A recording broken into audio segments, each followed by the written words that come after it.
2/3 of the practice secretary office for architecture, that being Helen Runting and Rutger Sjögrim, and third member who's not with us is Karin Matz.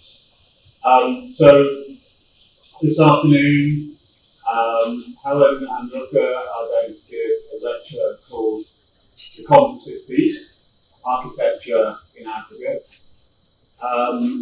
I'll just say a little bit about each of them. I think we get to learn more about them as they go through their lecture, which is going to be about their practice and the kind of issues that they're addressing. But Helen, you began working, this is like a Swedish introduction, where I don't talk about Helen in the third person, I don't address her.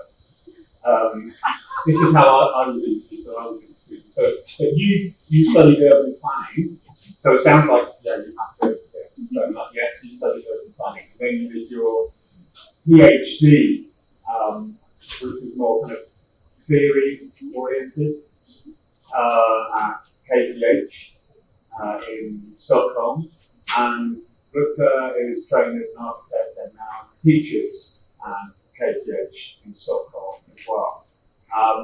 They're both good friends of mine, and I know them from several trips to Sweden, so it's a real pleasure for me to return the favour and welcome them somewhere even colder in their home country, and probably fairly nice and familiar with this type of weather that we're presenting them with today. But yeah, I think the practice is really interesting, and I wanted to bring them here for quite a while because those of you who come to these lectures regularly will recognise that we often have a kind of split between people who come and talk about their academic and theoretical or historical work and people who come and talk about their practice.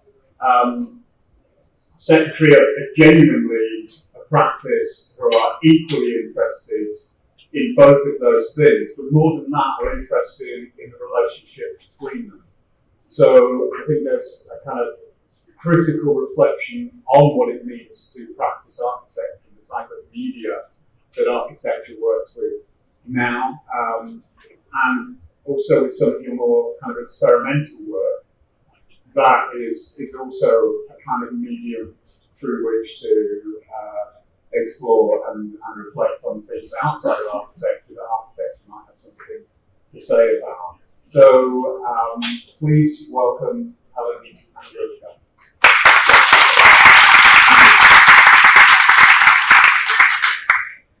Thank you so much for that introduction, Doug. Let me just get my notes here. All right.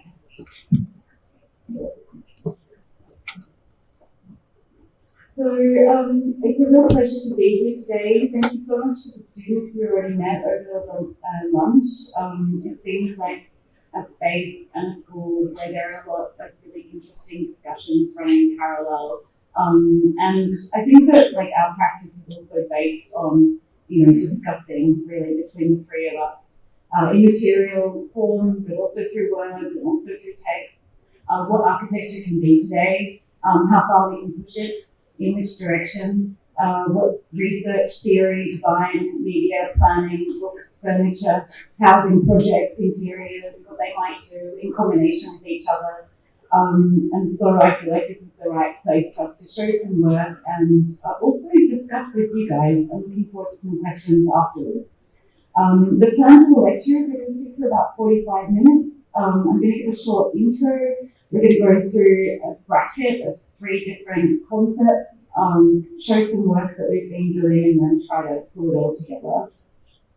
And in introducing, I did choose this very ridiculous phrase to introduce. Here's the 3 of us. This is Karin, who's not here today. We had to leave her with the students. Someone had to look after them. So she sends her love, but unfortunately is not quite able to be here in person. And when starting a lecture like this, I think that there's a real tendency within architecture to spin on the idea of the origin story, right? And I wish I could tell you that we were like a tech-savvy guy sitting in a garage by ourselves, coming up with some sort of innovation that we then turned into a startup, that we then made millions of dollars on, and then we lost it all. would have been a nice story, but that's not the story I'm going to tell today.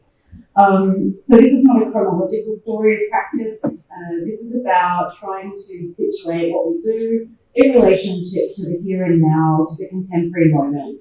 And that's not an easy thing, I think. This is an image of a television screen, in case you guys haven't seen one of those before.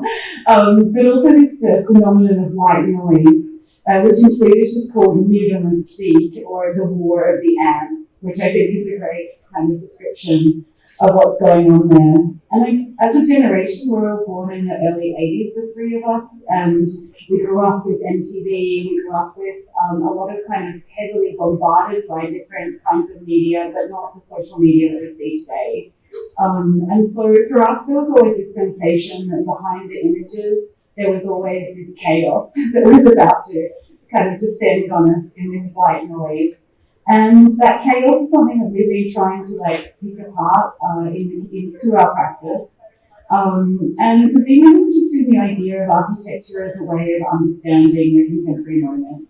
So perhaps I could start by just talking a little bit about the work of Frederick Jameson as a theorist, because it's been quite important to the conversation we've been having in postmodernism or the cultural logic of late capitalism. He suggests that theory as a tool is a way of understanding the present moment. And the present moment being a space then in the early 90s when he's writing was kind of lacking the tools with which to take the temperature of an age. And he talks about this kind of desire for a large phenomena that might somehow be able to symbolize or communicate what's going on in late capitalism. And in this search for a tool that might be able to tell him about what's going on, he kind of locates something within architecture that can explain to us not only about the environments that we move through, but also the more invisible fields of power and forces that define and shape and organize us as beings. And he uses the example of the Bonaventure Hotel. And I did go there once, and I tried to perform this sense of confusion that he describes. He says that this is a space where orientation collapses, where one cannot find one's way out to the city, where one is entirely enclosed in its interior. It's also kind of generic in a way that suggests it could be anywhere. And this lack of cognitive mapping, this inability to find ourselves, is sort of a sign of what capitalism is doing to us. But I would say that the Bonaventure Hotel is not the most confusing thing that we experience today in 2022. And this search for a thermometer or a tool that would allow us to understand the contemporary moment is really quite complicated by the technologies we find ourselves enmeshed within. So instead of this kind of symbol or communicative sign that would tell us what things are, we also have to deal with technologies that are inserted into our bodies, that are part of us, that are strapped to our wrists as we sweat on the floor in the gym, that we take with us in every waking moment. And so these thermometers have really become part of our biological processes, and this makes it much harder, I think, to see what's going on. So instead of someone like Rain Bannon looking cool in his car in LA, driving around with a kind of disinterested or at least distanced view, or perhaps Robert Venturi and Denise Scott Brown on their honeymoon with their students, which I've always found this is quite weird proposition in itself, driving down the strip in Las Vegas, writing a very important book, I guess, at that time about what architecture was doing then. I think that we find ourselves in a much more diffuse situation. We're in a space that's not only mediated by the social media and the apps that we find ourselves connected to, but also by very diffuse power relations. What is my relation in this image that I've stolen off the internet, being the backseat passenger with this Uber driver who's also in a very precarious situation? What is going on there, and what can I see out the window? It's kind of very heavily mediated. So when we talk about the war of the ants, we're talking about a kind of very opaque situation, kind of desire to understand what's going on And I guess a hope that architecture might be one of the tools that can tell us.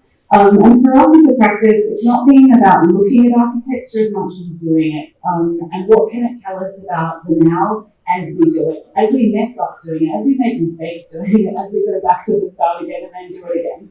And so the projects we're going to show are sort of in that vein. I'd like to present we've structured the lecture around three methods that we have found been quite helpful for us in practicing architecture within, let's say, late capitalism, and trying to understand what that might mean. And the first is the aggregate, and that was the lecture title as well. So I'll get back to why we called this the composite beast. I'd like to discuss a book which I mentioned over lunch with the wonderful students from Dayton, because we were talking about publications. And this is a book that we produced over a period of 3.5 years. In English, it's called 14,495 Flats, a Metabolist Guide to New Stockholm. And it's a work of research that will help me kind of introduce you guys to the Stockholm context. So this is Stockholm. It's if you haven't been, has anyone been there? It's like not usually on all the routes of everywhere you would go. It's a little bit off actually. I come from Australia, so I'm also from a country that's a little bit off the known routes. But Stockholm is located at the mouth of where a river meets the Baltic Sea, and it produces this quite intricate archipelago structure. And this is the city in which our practice was founded. This is the city where we live, and this is the city that's the basis for the book. We started the work on the book in 2017, which is also when we started our office. This is the industry report from the Swedish Association of Architects, and in Swedish it reads, "Architects have become a scarce resource." 2016 was the absolute top of the building boom. There was more work than anyone could have imagined at this moment. There was 0% unemployment within architecture, and really young architects like your age were being thrust out into firms and given huge projects that they had sort of very limited experience to deal with. We were part of that generation to some extent, and as things continue, this says the golden days continue. But as things started to kind of calm down, or in the middle of it, or we all quit and started to do other things because we realized we couldn't deal with that pace physically or mentally anymore, there was a moment where we needed to reflect on what had happened. Our book was an attempt to reflect on what we built, what we'd done. And I don't have very much time here to run through a kind of history of the welfare state in Sweden. I think that would be overly ambitious, but perhaps I can give you a little bit of context, because otherwise this might not make sense. So during the 20th century, Swedish society, led by the workers' movement, the Social Democrat Party, a strong state and a high level of delegated power at the municipal level, engaged in a project to pull the population out of relative poverty and build a modern nation. The cornerstones of this movement, which is referred to as Folkhemmet, or the people's home, were many, and the contradictions and violent normalizations were also multiple. And you can hear those implied in perhaps the notion of the people as an imagined group, and who were included in that category and who were not. So the racial and class-based segregation that today, in our view as a practice, is probably Sweden's greatest challenge architecturally, which is very much built into the city, came from those decisions and ideals that were pursued in this period. But I guess what we want to address is the hem part, the home of the people's home, kind of part of the equation, because beyond education, health, industrial aims, the Swedish welfare state was heavily dependent on architecture, and in particular residential architecture, to fulfill its ambitions. So I could go into like the details of this system, but I think we'll save that for a different lecture. Suffice to say that during the early 1990s, much of the system was, if not dismantled, then at least rearranged. The subsidised loans offered by the government to construction firms were withdrawn. The prefabricated construction industry passed into private enterprise, The bottom-up associations were professionalized. The public housing companies were privatized, and this corporate system of rent negotiation was heavily, let's say not removed, but definitely modified. So in the 2000s, these shifts continue with the reform of public housing companies, and in the 2010s, we see privatization hit the level of the neighborhood, whereby large multinational companies move in and start to buy up entire areas. This is where we live. It's not now though, it's in the 1950s when it was built, and it's now owned entirely by IKEA. I don't want to sound like a Swedish kind of stereotype here, but the fact that that was possible, that they could buy this entire neighborhood with, 5,000 apartments in one deal overnight is kind of where we're at right now. All of this led to an enormous housing shortage. And it was this housing shortage that then brought on the housing boom. And after the housing boom, during the housing boom, as a practice, the three of us sat down, exhausted, a little burnt out, with some serious physiotherapy bills after too many hours sitting padding. I know you guys know how that feels. And we wanted to kind of perform, if not a psychoanalysis, at least a kind of analysis of what we'd achieved as a group of young architects in a period of insanity. But the problem was that what we wanted to look at was only on its way up. It didn't really even exist yet. It was like an embryonic kind of state, right? We didn't know who it would become, this city that we'd all thrown together. It looked a little bit like this, with building hoardings kind of rising, or perhaps the odd building, otherwise in a field with its first inhabitants walking across the kind of gravel driveway with their new baby. Or perhaps it looked like this, with just the road in place and one building sitting by a lake by itself. Or perhaps it looked like this, so we had several buildings, but still just the foundations of the one we were after. So how do you see something that doesn't exist yet? You need a technology, and obviously the ultrasound is not going to cut it for a building. We can't kind of look into the future, right? Or can we? We discovered our own kind of form of time machine that could take us a little bit into the future at least, in the form of building permit applications. Everything that's stamped here is sort of going to happen, right? It has a democratic seal of approval, it's ready to go, but it might not exist yet. So we contacted the 26 municipalities that make up our region, and we asked for all the plans for all of the apartment buildings for an entire year that had been given this stamp. And then we sat in Adobe Acrobat, and I know you guys know what I mean when I say this. Have you ever used the measuring tool in Adobe Acrobat? Because it is a pain in the ass. We sat and measured these plans by hand, and then we put everything in Excel. This is a little bit, tiny bit, about 17,000 data point Excel spreadsheet. And we joke about this at times, that we call it artisanal data, because everything is hand measured. And we put together this kind of huge list over numbers. How big was everything? What did it look like? We also compiled all the plans so that we would produce this archive. 26 municipalities, 154 planning permits, 300 buildings, 14-ish thousand flats, 33,000 rooms, 38 developers, not that many, 88 architecture practices. And what can we say when we look at architecture at this scale in terms of 14,000 apartments at one go? What we can say is that we built very, very, very small apartments that year, that around 60% were in fact the size that would be accorded to a one-person household. That's not representative of our demographics, so we have to question who's going to live in those spaces. We can also say that we built a lot of privately owned homes and very few rental properties within our public system. That's also not in line with current trends. We can look at the size of the apartments. The largest one was 202 square meters. The smallest was 19 square meters. I know which one I would like to live in. And then we can kind of look at where we built, right? We built in existing residential areas. We built houses with 3 to 4 apartments per stairwell, so not so many long corridors. We built apartment buildings in 5 to 6 stories, and this is a nice one. almost everything we built had a ceiling height of 2.5 to 2.59 metres. This is the sweet spot.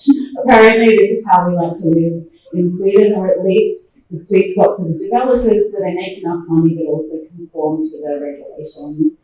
And I guess that this is what this kind of data-driven analysis allows you to do. You can see perhaps what we would call the average. And this is the average housing development in Stockholm today. It consists of a tower block and half of a perimeter block, probably with a pitched roof. It's referencing partly the kind of historical development of the city. So this is how Stockholm's inner city looks like. It looks like in many European cities with the kind of land development pattern where we see the inner courtyards. This is what the suburbs look like though. They're quite different. We have these tower block typologies with the lamellar long slabs. They grow a little bit bigger in the late 70s areas. This is Riedeng with a larger slab block. And when we move into the contemporary moment, here we see this kind of perimeter block form that's starting to do something else. And here we see as it starts to push up in Man Valley in this moment of like real estate craziness, they start to get quite weird forms. So what we might have thought was like a tower block, this is in the area where I live, looks like this. Here's the plans that we got out of the archive. This is from 1957. You see the kind of rational exterior, and then a very, very classic Swedish modernist apartment layout, which is also quite rational. Doesn't respond necessarily to orientation. It's very symmetrical. Everything's very aligned. This is prefab. This is to be done very quickly. It's also nice architecture. These are the new versions of this particular building typology, and here we see that it's swollen, it's got bigger.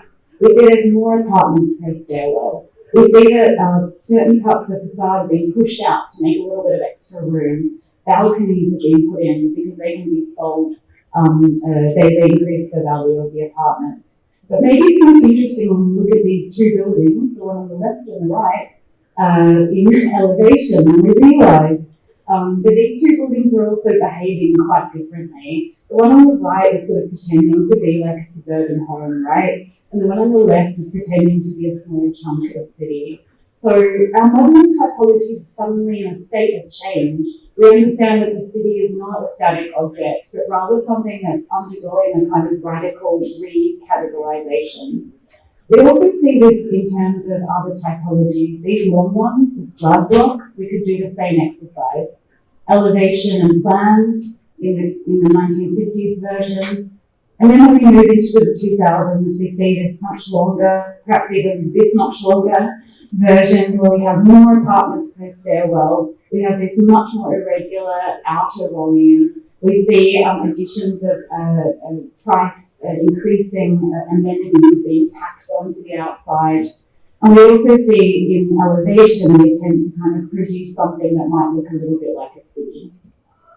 And we call this complex form. We're interested in what this is, this thing that's in a moment of transition, that's not really anymore a slab, that's not really anymore a block, that's not really anymore a tower block. And when we look at it in elevation, we see a kind of aesthetic that perhaps for those of us that went to school in the early 2000s looks to us like a kind of copy of MDV or Ome. It's a sort of Dutch moment, way too late, that we're going through. But actually, this is not about an architectural aesthetic. This is about land speculation and about trying to use small blocks and trying to create a maximum value. So rather than an image of capitalism, this actually is a kind of a diagram. So we maybe are having our Dutch moment after all. We could say that complex forms at the urban level, though, are met by a vicious rationalization on the interior of the building. We see this in a huge percentage of the apartments. This is a very nice apartment plan, I think, but you see the wall of everything, as we call it, where you manage to get in all of your clothes, wardrobes, thank you. You get your a small workspace that runs straight into the kitchen and pretty much continues all the way to the toilet, right? This is your infrastructural arrangement. It's super rational. It's really nicely done in one way. And when we look at the regulations, if you follow all of these tables of how you're meant to design an interior, you realise that this linear form saves you space. It might save you 1 square metre maybe, but when property prices are what they are in a city, suddenly that starts to add up. So interiors start to get this kind of cheapy quality we see again and again in the same layouts. I think that I'll skip through them to I guess what we discovered in this study, which was that the minimums were starting to become the norms in the apartments that we were looking at. And what does that mean for a group of architects? That means we have to get involved in a conversation around regulation if we want to change anything. If every single apartment is hugging the absolute lower limit, then maybe it's the lower limit that we need to talk about. But from a research perspective, yes, dogs. From a research perspective, this also kind of opened up a way of thinking about architecture for us. We started to think about this as a way out of the obsession with the singular object. We realised that when you look at 14,000 things in a row, new capacities start to become apparent. It's a little bit like going to a dog show. I don't know if anyone here been to a dog show. I always feel like I'm the only person who's ever been to a dog show. Okay, it's very weird because you stand there and there's this stage and someone leads up like 20 poodles and they all look exactly the same, and then they stand there together and you think like, oh, what kind of new beast is this? And so we use this analogy to explain our book a little bit. You know, when you line up 14,000 apartments next to each other, they start to create something else. So there's this sort of search, I guess, within architecture for a thermometer to tell us what the present moment is doing. And if that thermometer has also become somehow weirdly integrated into our bodies, then maybe we might also use this poodle trick, like thinking about what the hell the composite beast is doing in order to try to understand the present. But we also might use that trick to start to draw things. What happens if I draw an apartment building knowing that it will be repeated? What happens if I think about this area in terms of its connection to somewhere else? What happens if we start to try as a kind of group of architects to draw in a certain way? What happens if we embrace the typologies that are emerging and actually do nice housing out of them instead of denying that they exist? And so that brings me to the second kind of bracket of projects. Even though I've spent a long time on this first one, we'll go quite quickly. And other ways of thinking about this aggregate that I've started to develop an argument around. Keep thinking about the poodle, we'll come back to it. Hello. So second interest of ours is the image of architecture and how it produces desire, and how that desire can be commodified and mortgaged.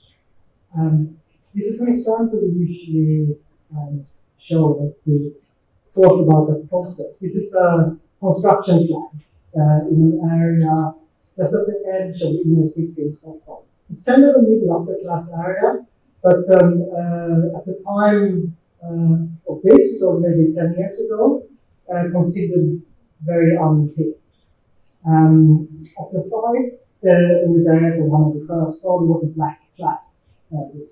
On the plan, there was a text. It says, think Helen Runting, nothing completely different. And it stood there for about a month. After a month, these faces appeared. And these are the faces of architects. They've all been given a plot behind this flag. Where they are commissioned to design their green house, their green homes. And so the object of desire here are not the buildings, the architecture, or the images of architecture, but the image of architects and their lives. You know, look at them, they're pretty. They have taste. They have a life. You know, like that you now through the kind of the act of buying an apartment might be able to also acquire. A couple of months later, one of Sweden's largest newspaper, there was like a full spread advert for this area, and then next to the faces of the architects, images of buildings appeared. Zoomed in, kind of easy to desire. You have the color of London, shiny and with suggestive shadows. That's how this looks now when it's built. It's a nice house by any means, like good architecture. It doesn't quite have that kind of sensuality of the image. And here should be noted that typically in Stockholm or in Sweden in general, when you buy an apartment, the house is not yet been built. The rule is that you will have like a 75% financialization of the project, so about 75% of the apartments typically needs to get sold before you can start to build. So in this building, it is a very expensive building. What was bought was not those spaces of that building, but these images. And these images are images of a life that does not exist. Kind of like this ultrasound that Helen showed you previously. It's an insinuated life, but that life is a price. And you, as a consumer, lock yourself into reproducing that life through the means of the mortgage. If you live a life that's more desirable in this image, you might do what we refer to as a housing career and sell your apartment for a value that's higher than what you bought, and then you can continue to climb through kind of the social strata of Stockholm.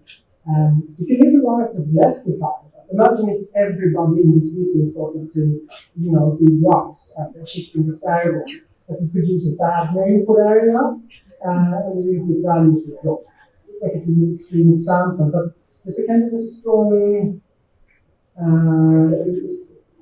norm enforced by the mortgage to continue producing these. Housework is a video installation of megastructures.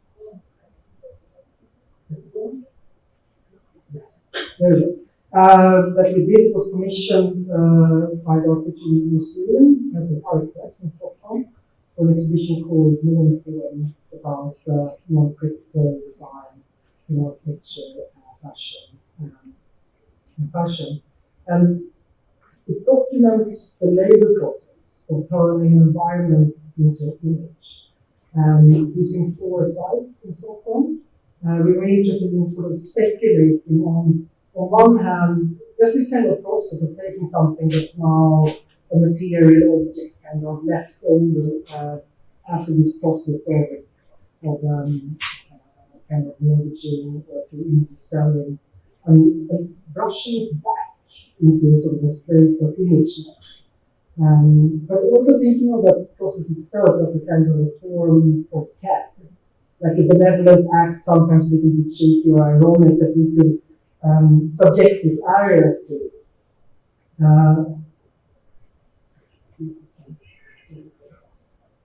The idea for this came out of an electric course from Helen Runting quite a few years ago now at the School of Architecture in Stockholm for the English of Desire. We simply asked our students to do one more critical image, which is not an easy task. It resulted in a small exhibition of some quite fantastic images. And for us, we tried to apply this process ourselves in the studio. Here's as an exhibited in the Architecture Museum. And the kind of the sites that we choose was like, for one, this video that I was showing you here on a kind of winter's day, seeing if we could bring back that magic of the image to it. A subway station, exploring kind of the aesthetics of kind of civic dignity, trying to make it as nice. Or kind of the street corner, the middle class in the city Stockholm area, trying to kind of like let that desire to be really like bourgeois out and emphasize. Or in this case, Karin, our colleagues, own apartment, speculating on sort of what the perfect life would imply. Or questions about when we say urban nature, what do we mean? we really want nature in our cities, like wild beasts, people are children, for example. Or in this case, kind of having fun with the idea of the urban street front, but also kind of revealing like how disturbing the natural and well-made street environment looks. Helen has written an excellent text about this with some impacts, I would recommend. And we also kind of re-exhibited this work at the Hong Kong Shenzhen bicycle biennial in 2020, just before the pandemic, the last travel for 2 years. In an exhibition that didn't quite turn out as we had drawn it. And we're currently developing this line of thought for an exhibition in Oslo, where we started to kind of play around with these computer-generated images in order to speculate on what the workspace would be in this office, or an environment where we would talk or communicate with an AI generating images for you, which right now exists in this proposal as a kind of an exhibition space split between conversation pit, where you would speak, you would tell us what kind of image you decided, and on the other hand, kind of a surveillance system that documents this desires into images.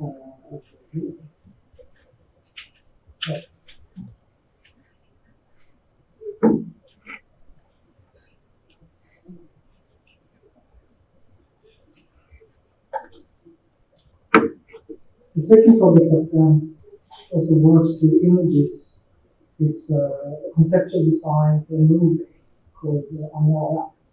Has anybody seen this one? It's a Swedish art house movie. It premiered in 2018. And it's directed by these two people called Rutger and Helen. Amara is, in Swedish, a very famous poem of 120-ish cantos. So kind of book-length poem written by a Swedish author and poet and Nobel laureate Rutger Sjögrim. And it kind of chronicles the journeys of the spaceship called Amara that's full of course. And with no hope of turning back, kind of drifts for about 25 years, which is the kind of the time frame of the book, until everybody has more or less died, and then it drifts for another 5,000 years until it crashes into the star. Spoiler alert. It's bleak, and it's kind of a meditation on humanity, our violence, and the other things. It was turned into a famous opera in Sweden in the 60s, featuring the crème de la crème of the, at the time, the Swedish modernist avant-garde when it came to set design, costumes, choreography, and music and such. And turning it into a movie is a very difficult task because it has a language that's very poetic, that seems scientific, and then any kind of attempt to make images out of this risks becoming very cheesy and hyperbole. And so the question was what to do with this kind of spaceship floating through space. And Rutger Sjögrim, the director's kind of initial concept was that it's in Stockholm we call them the Finland lights, and in Helsinki we call them the Sweden lights. And they go back and forth between Stockholm and Helsinki in the 24-hour or 32-hour loops, typically releasing its passengers at the very same point where they started, but horribly hungover. So it's this kind of booze cruise ship that goes back and forth. And we thought there was something very appealing about space travel being a very, very kind of pedestrian and everyday affair. And so the spaceship is conceptualized as a montage of these spaces, kind of endless, nondescript air-conditioned interior clad in a 2-meter wooden window. This is a thing very conference center for Karin Matz. shopping malls. And these other spaces kind of where the dream of that one fantastic ride is repeated over and over and over again into this. And there's something kind of heartbreaking, sad, but also very beautiful about these spaces that we wanted to capture. There's a kind of realness to it. And then our work was very much to kind of explore how do these environments look. Some early concepts were dismissed as too futuristic, and we ended up kind of with these photomontages, trying to figure out like what was the least amount of changes we need to do to one of these shopping mall or boat environments in order to make it believably sci-fi.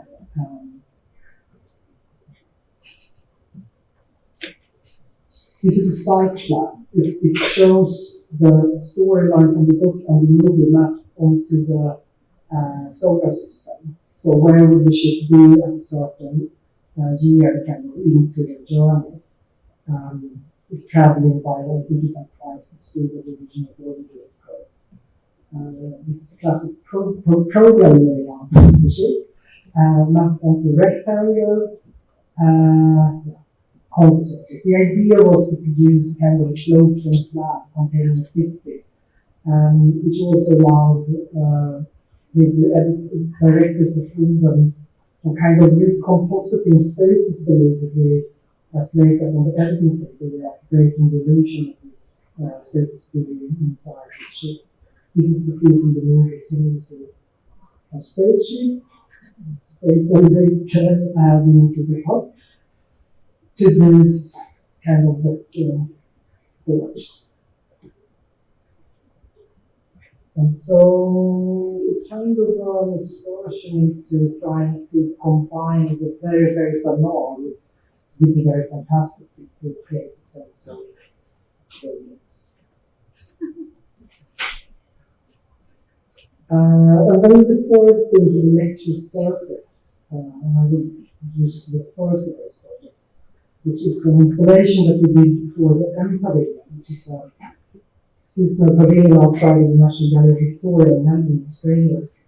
And we were invited to do kind of a play furniture for kids to be positioned there for 2 weeks.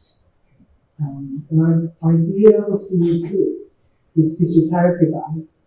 And so the concept. I mentioned earlier that in 2016, we were all so exhausted and we all had CAD arm and no one could move their shoulder anymore. These were like quite prevalent at our office for a very long time. Don't get in that state, anybody. It takes a long time to repair, but these were very much on hand at that moment. So the idea was to use body technologies. So technologies used to shape and make bodies in order to suspend them in rest or at play.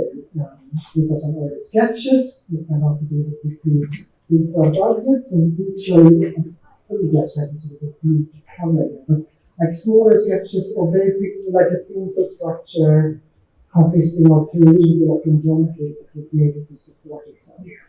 And those geometries were then used in order to generate kind of weft patterns. The colors of like the strengths of these rubber bands. So the black and blue ones are the strongest one, which are kind of needed in order to carry lift bodies. And the pink we simply thought was a nice combination, kind of like a lumberjack's shirt and a hot pink lipstick.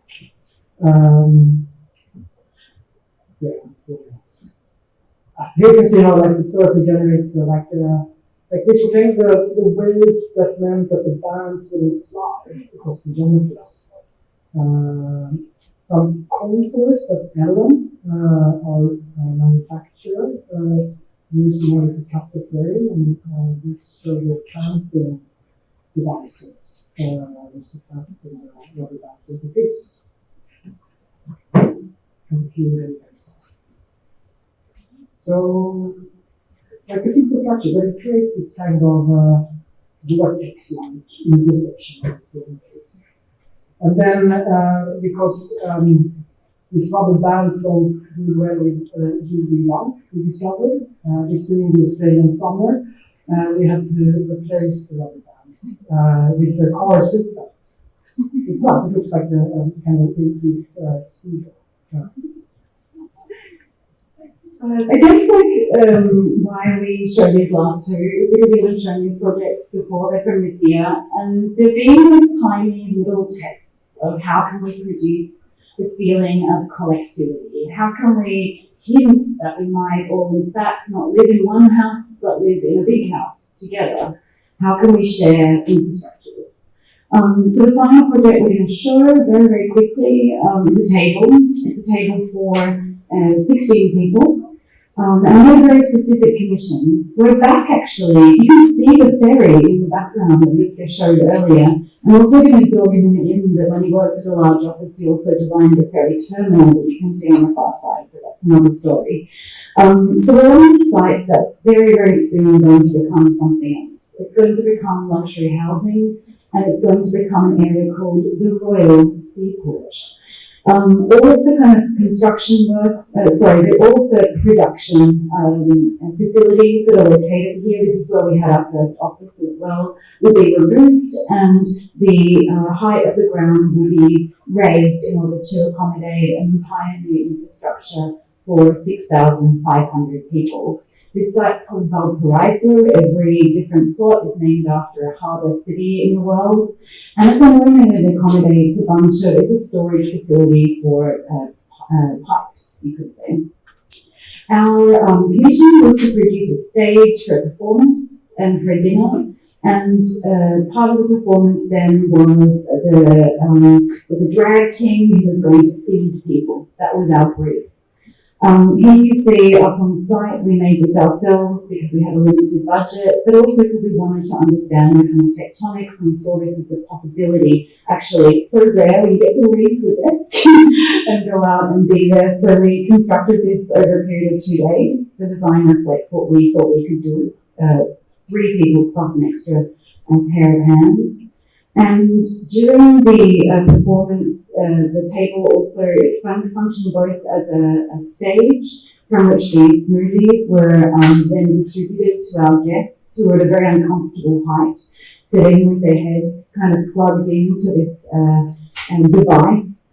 And also for events that happened under the table, here we had a medium who was giving a reading of the site, talking about what its possible future might be, but also potentially the ghosts of workers past who inhabited this space and who would be kind of evacuated once it was redeveloped.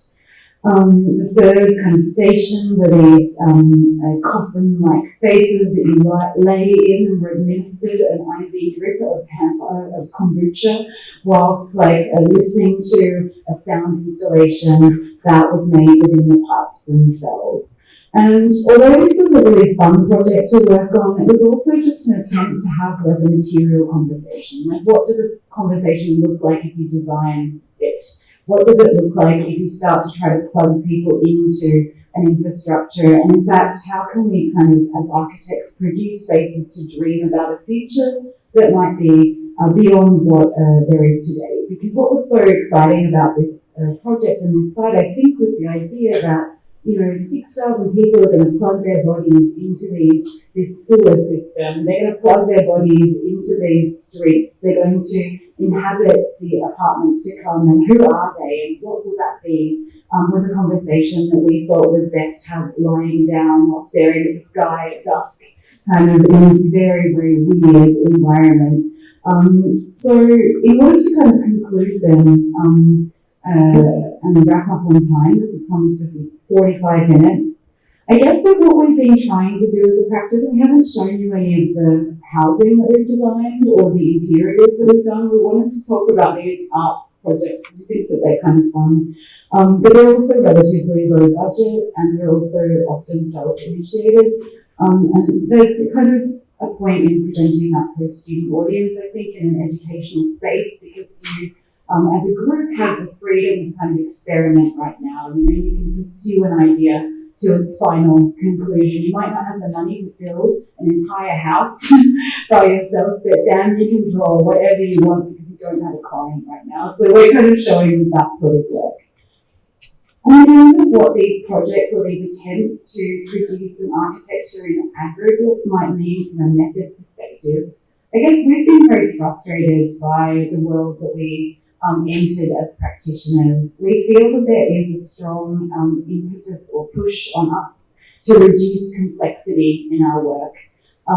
Before Variety talks about late capitalism in terms of reducers of complexity like money, information, stereotypes, digital network interfaces which simplify our relations with the other.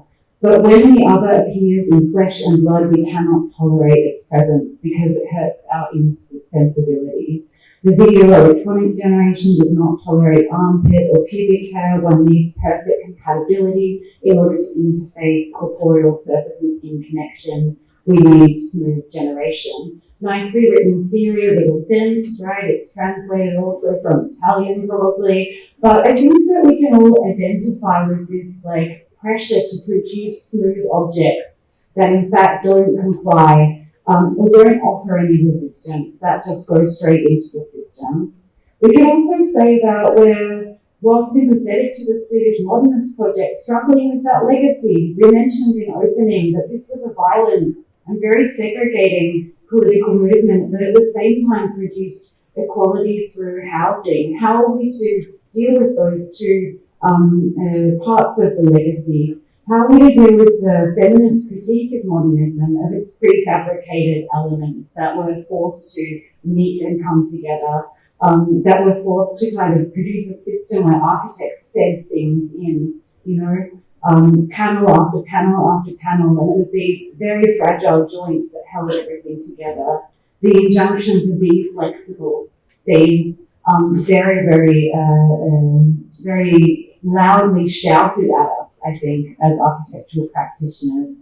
And finally, I guess, what we struggle with maybe the most is the loneliness of the project, as Boris Groys terms it. The fact that all of our work is formatted into short-term, budget-limited spaces that we call a project. You guys also do this in an education setting. Everything you do is formatted into a project, kind of by project basis. And you put everything away on your computer, you save it to the cloud, and you move on.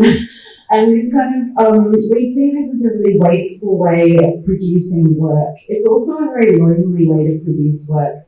So we've been sort of searching in our practice through all of these projects to find ways that are not so smooth, that are maybe not infinitely flexible, and that are not succumbing to this impetus for projectism. And I guess where we're at 5 years into our practice is the idea that we start to move from talking about projects to talking about practice. We realize this is going to be a 20-year endeavor, that each project feeds into the next one, that each set of ideas is picked up again, taken care of, re-explored, that things are not thrown away, that we're not citing ourselves all the time, but we have to have new inputs, but that in each of the projects you see, they keep rolling from different forums again and again, and hopefully developing along the way. So that was what we wanted to show you today. I hope that we've argued a little bit for this idea of architecture as not being one object. It's either redone and redone and redone again through your own work, or it's part of a city or an infrastructure or kind of, I guess, a social coming together that means that it's much more than just it as one thing. It's part of something much larger. Thank you.